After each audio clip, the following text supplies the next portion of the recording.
in Texas last week for the Commodity Classic, we took our camera on the road for Tractor Tales. We talked to a collector who shows us his international cubs with two names. This is a international cub lowboy.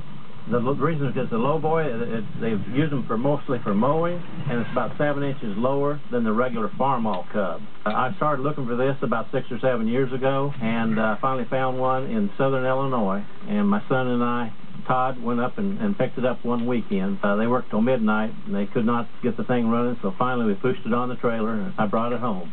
That's a farmall cub. It's just a little taller. They first made the farmall cubs back in 1947. And I don't think they made the international cubs until about 1953 or 54. It's a pretty nice cub. They mostly used for gardening and very small farm acreage. Well, they made all the more or less utility tractors are called international, the shorter ones. And all the row crop tractors are farmalls. But that's what international did until about 1972, and then they started calling them all internationals. But farmall started way back in the 30s, I guess. This one here we spent, I think, most all winter.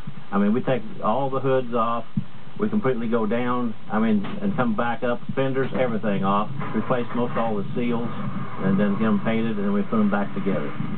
Oh, they're just small, and I think they're good-looking little tractors, and I can put anybody, my grandson or my wife, anybody can drive these tractors. At the end of March, you can see more classic tractors at the Lone Star Vintage Tractor Show in McKinney, Texas. For more information, head to their website at northtexashistorycenter.org or give them a call at 972-542-9457.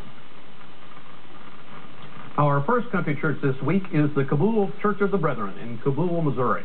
Last September, they celebrated their centennial. The original church was built to serve local Brethren settlers in 1908. The pews and pulpit were handmade by one of the free ministers serving the congregation. The current church was opened in 1960, also after hours of volunteer labor by members of the congregation. The membership of 60 strives to continue the work of Jesus, simply, peacefully together. Our thanks to Carol Clary Pippin. Our second salute goes to Immaculate Conception Catholic Church in Cedar Rapids, Iowa. They celebrated 150 years of ministry last year. As the mother church in Lynn County, 9 other parishes have formed under her guidance. The first church had the unique feature of a water-powered pipe organ. The current church was completed in 1915 and is now home to 600 families.